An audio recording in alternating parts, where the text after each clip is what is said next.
A warning for Haiti students. Authorities say they are being targeted in an employment scam. The fallout over Guyana's election dispute continues. 6 new charges are filed against Chief Elections Officer Keith Lowenfield. Suriname is introducing rapid COVID-19 testing and other new measures. A Human Rights Commission is calling on Caribbean countries to abolish the death penalty. Trinidad and Tobago is conducting a survey of the country's police service. 5G coming to the Caribbean. We'll talk to a panel of tech experts about the facts and fiction surrounding the new technology. And a luxury resort in Aruba is reopening its doors. We'll have all the details coming up.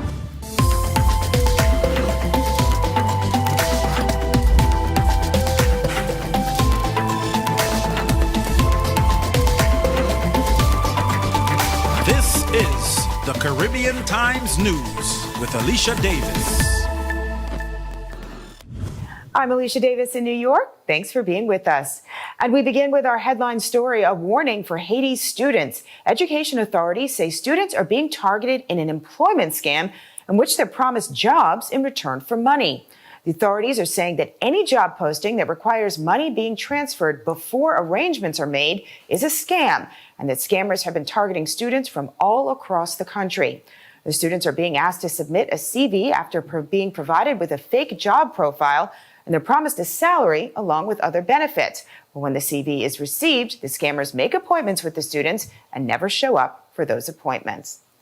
While the fallout over Guyana's elections dispute continues, the Chief Elections Officer, Keith Lowenfield, is facing 6 new charges relating to the March 2nd election.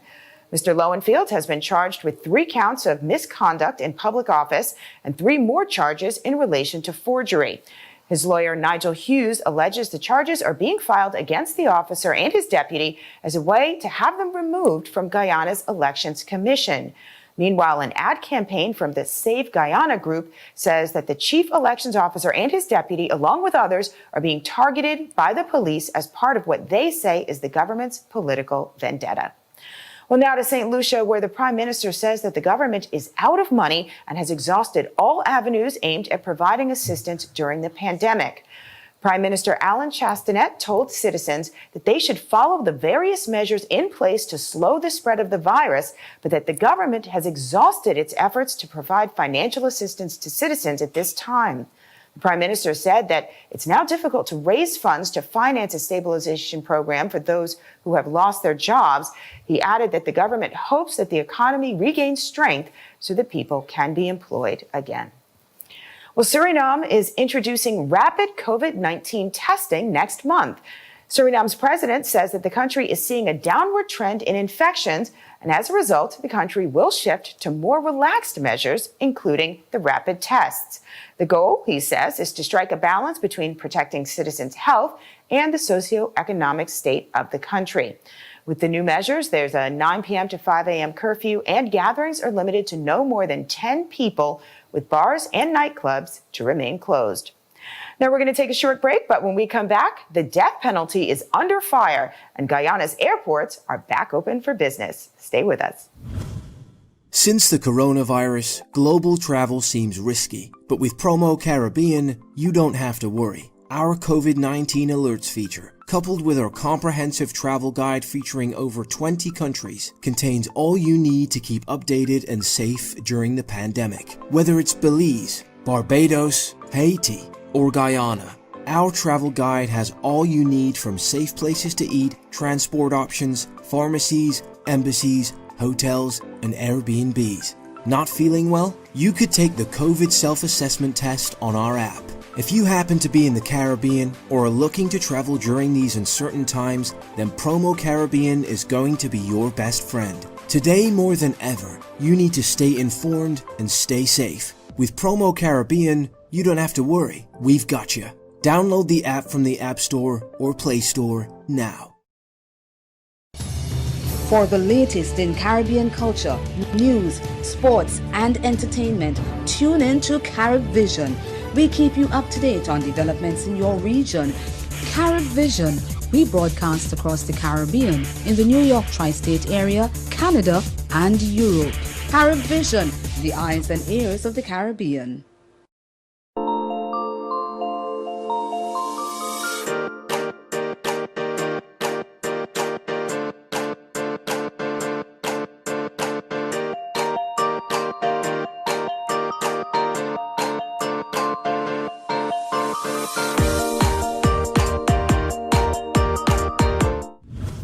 Welcome back to the Caribbean Times News. And a human rights commission is calling on Caribbean countries to abolish the death penalty. The Inter-American Commission on Human Rights called on Caribbean countries to impose a standstill on executions and work on steps to the gradual abolition of the penalty. According to the commission, the last execution in the Caribbean region was carried out in 2008. And the commission said that while World Day Against the Death Penalty was observed last Saturday, they have played a vital role in establishing international standards in relation to the death penalty. The commission says that the death penalty is not compatible with the right to life, humane treatment, and due process. Well, now to Grenada, where authorities are expressing growing concern about returnees failing to comply with COVID-19 measures. The chief medical officer says that the behavior of an increasing number of repatriated citizens not complying with the new entry requirement protocols is putting the entire country at risk. He's calling for cooperation to prevent the spread of the virus. And Trinidad and Tobago is conducting a survey of the country's police service. It's aimed at collecting information on a number of crucial issues related to the public's perception of the police. The Police Commission is collaborating with government ministries and private sector organizations to have the survey available on multiple social media sites and websites. The survey consists of 25 questions, and all responses on the survey are confidential. Well, Guyana's airports are back open for business. Protocols in place at the airport state that incoming passengers must present a negative COVID-19 PCR test that's no more than 72 hours old. Now, anyone whose results are older than 72 hours will be subjected to a second PCR test and will have to wait at the airport for their results. Coming up, 5G is coming to the Caribbean, and Aruba reopens a luxury resort. That's just ahead. Mac Shack, New York, dedicated to providing a unique dining experience by offering classic, seasonal, and modern creative macaroni and cheese flavors. Find their locations at macshacknewyork.com.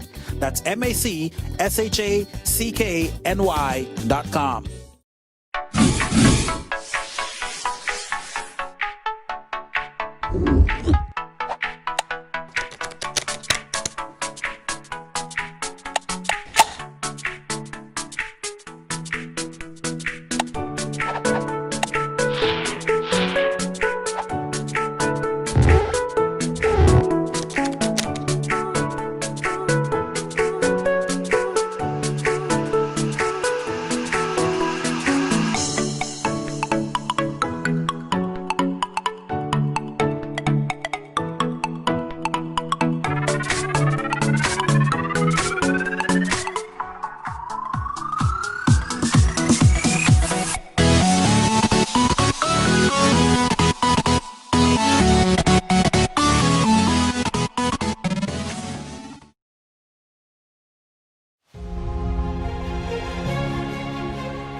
Welcome back to Caribbean Times News, and the next generation of wireless technology, 5G, is coming to the Caribbean. Earlier today, we spoke with Emily Delabrie, a co-founder of Horizon Advisory and a senior fellow at the Foundation for Defense of Democracies, and Selwyn Cambridge. He's a founder and executive director of the Entrepreneurial Network, about the new technology and its impact. Selwyn, Emily, thanks for joining us. Thank you so much for having us. And Emily, you are going to be participating in a forum sponsored by the U.S. Embassy for Barbados and the Eastern Caribbean. It's on 5G, facts and fiction. And there are so many myths surrounding 5G. First of all, tell us what 5G is. Absolutely. 5G refers broadly to the 5th generation of telecommunications. So these are the rules that are going to define telecoms in the coming decade, the way 4G did last decade and 3G did before that. And that's what 5G is. It's a set of rules or patents defining how telecoms work. These rules are established in multilateral organizations, namely the International Telecommunications Union, and with input from industry associations like 3GPP. 5G is projected to be special on 3 prime fronts. Those are higher speeds, greater bandwidth, and lower latency, which effectively means on the speed front that estimates are that 5G is going to operate some 20 to 100 times faster than did 4G. So incredible. Yeah, exactly. The huge file that takes minutes or hours to load on your phone is going to take seconds. The next thing is capacity or bandwidth, and that's the number of users that a network can host. So the idea of 5G is that it will host approximately 100 more users than can 4G. And this is critical at a time when there's an explosion in the number of devices we all have and the number of users in general on the network. There's huge overload in a 4G system. And in theory, that overload won't be the case for a 5G network. So it can have millions of devices and sensors that together create the Internet of Things ecosystem that's so hyped as our future environment. And the third thing is latency. This is the delay that you get when devices talk to each other on a network. And 5G is supposed to reduce latency by some 50 times. So effectively, devices are able to operate in real time without a lag. And that means that we can have networks of things talking to each other, not just people talking to each other or people talking to things. And it's so important at a time. Oh, I'm so sorry to cut you off. But just to say that it's so important at a time like now when we have COVID-19, the pandemic, people are so much more reliant on technology for everything. But I found that one of the biggest myths that has to do with 5G and COVID-19 as well, it's the introduction of 5G networks around, I guess it was November, and then we saw the outbreak of COVID-19. And so it has some members of the public erroneously believing that there's a link between the two. I mean, it's even led to, we've seen the burning and destruction of infrastructure towers in places like Jamaica and other parts of the world. So Emily, what do you say to people who are concerned about this myth? There's no link.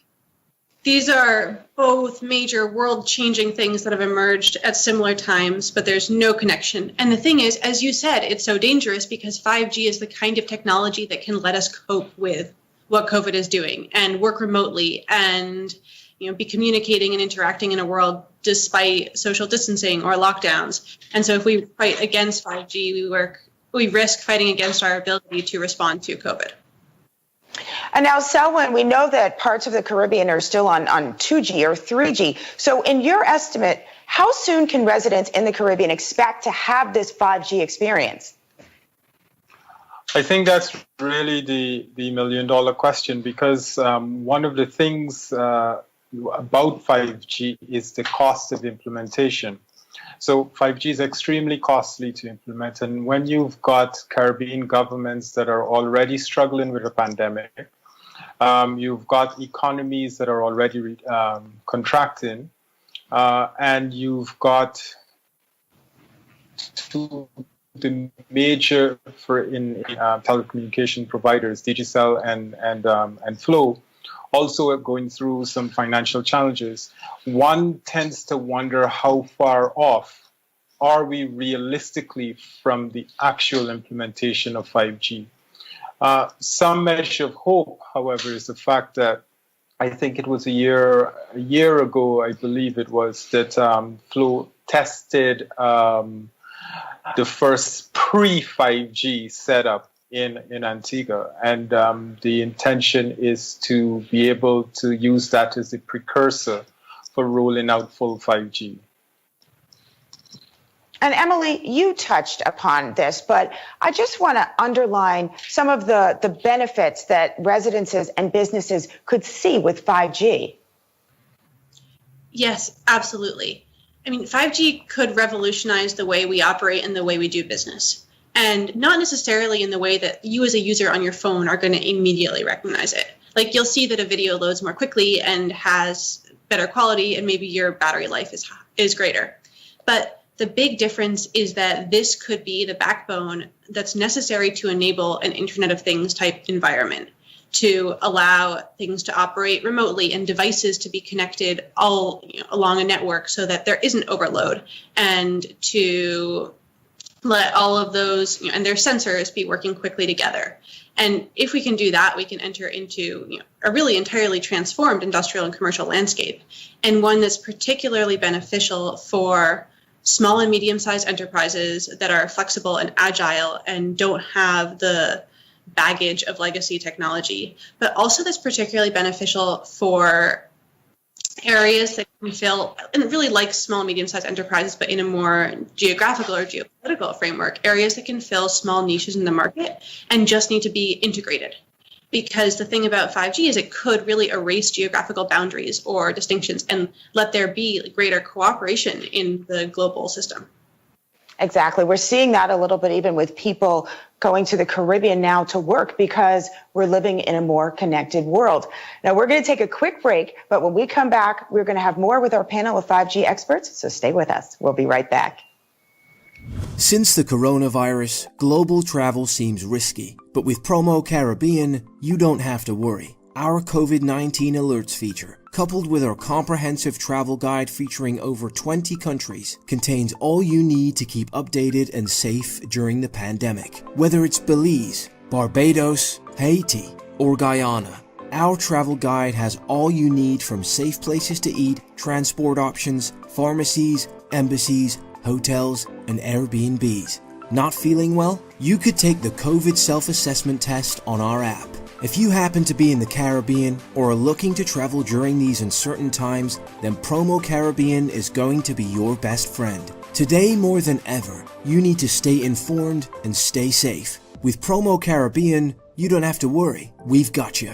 Download the app from the App Store or Play Store now.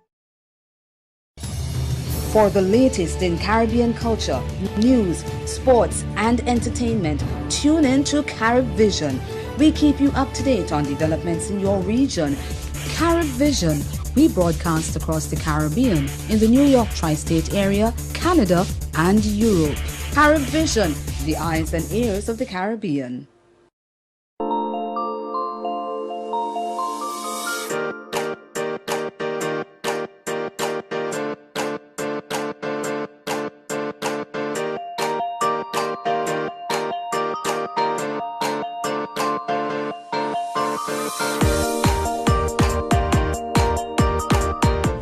Welcome back to Caribbean Times News and our panel of experts on 5G coming to the Caribbean.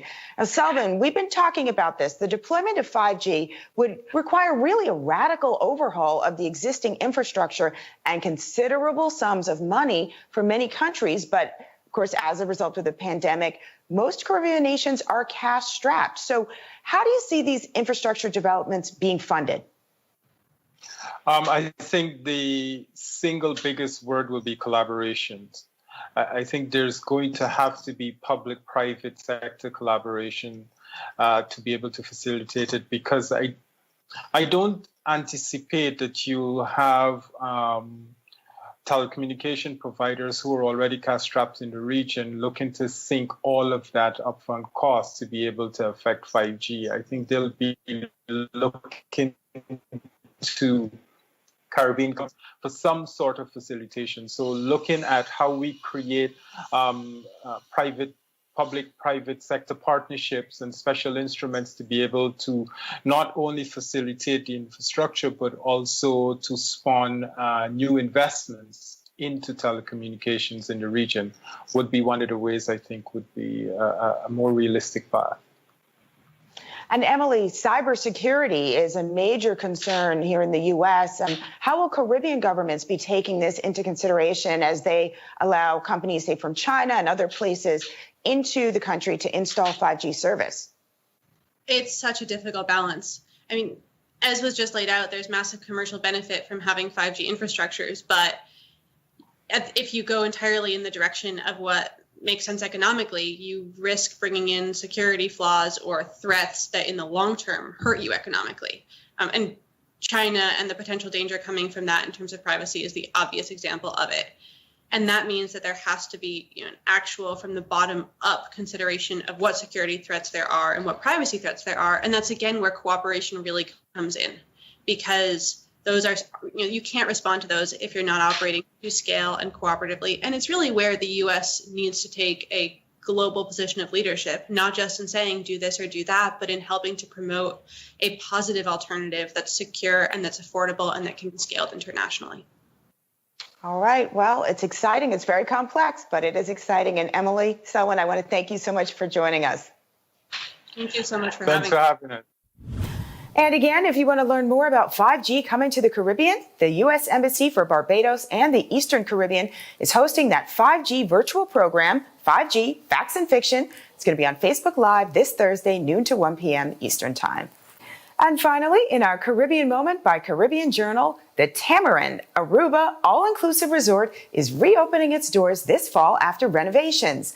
The opening comes just in time for winter travelers, and the changes include creating 75 more square feet of space in each of the property's oceanfront rooms. Its sister property, the Divi Aruba All-Inclusive, reopened on July 10th. And that does it for this edition of the Caribbean Times News. To all of our viewers all across the Caribbean and all around the world, thanks for watching and good night.